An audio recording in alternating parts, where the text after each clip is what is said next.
নদী Bangla group, Narsingdi TV news update. মনোহরদীতে প্রাণী সম্পদ সেবা ও প্রাণী প্রদর্শনীর উদ্বোধন। প্রাণী সম্পদে ভরবো দেশ, গর্ব স্মার্ট বাংলাদেশ। এই প্রতিপাদ্যে নরসিংদীর মনোহরদীতে প্রাণী সম্পদ সেবা সপ্তাহ ও দিনব্যাপী প্রাণী প্রদর্শনীর উদ্বোধন করা হয়েছে। বৃহস্পতিবার দুপুরে উপজেলা প্রাণী সম্পদ অফিসের উদ্যোগে মনোহরদী সরকারি মডেল পাইলট হাই স্কুল মাঠে প্রাণী সম্পদ সেবা সপ্তাহ ও দিনব্যাপী প্রাণী প্রদর্শনীর উদ্বোধন করা হয়। পরে অতিথিবৃন্দ মেলার 50টি স্টল ও আগত 500 খামারিদের পালন করা উন্নত জাতের গরু, মহিষ, ছাগল, ভেড়া, হাঁস, মুরগি, কবুতর ও দৃষ্টিনন্দন পাখি পরিদর্শন করেন ও প্রান্তিক খামারিদের সাথে কুশল বিনিময় করেন। এরপর উপজেলা পরিষদের হলরুমে আলোচনা সভা অনুষ্ঠিত হয়। আর নয় ভাড়া বাড়ি, এবার ভাড়ার টাকায় নিজের বাড়ি, নগদ অথবা কিস্তিতে বুকিং দিয়ে আপনিও হতে পারেন একটি ফ্ল্যাটের গর্বিত মালিক।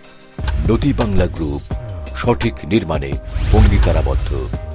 মনোহরদী উপজেলা নির্বাহী অফিসার হাসিবা খান এর সভাপতিত্বে অনুষ্ঠানে উপস্থিত ছিলেন মনোহরদী উপজেলা চেয়ারম্যান MS ইকবাল আহমেদ, উপজেলা আওয়ামী লীগের সাধারণ সম্পাদক প্রিয়াশিস রায়, উপজেলা সহকারী কমিশনার ভূমি মারুফ দস্তেগীর, সাবেক মুক্তিযোদ্ধা কমান্ডার মতিউর রহমান, মহিলা vice chairman Afroza Sultana Ruby, উপজেলা প্রাণী সম্পদ কর্মকর্তা ডাক্তার মাহফুজ উদ্দিন ভুঁইয়া সহ বিভিন্ন দপ্তরের কর্মকর্তা ও খামারিবৃন্দ।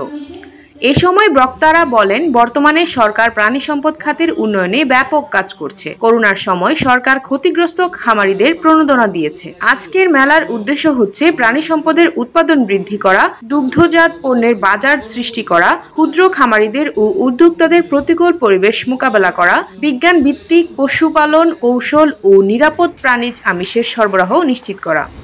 উপজেলা প্রাণী সম্পদ অধিদপ্তর সবসময় প্রান্তিক খামারিদের পরামর্শ ও সেবা দিয়ে যাচ্ছে।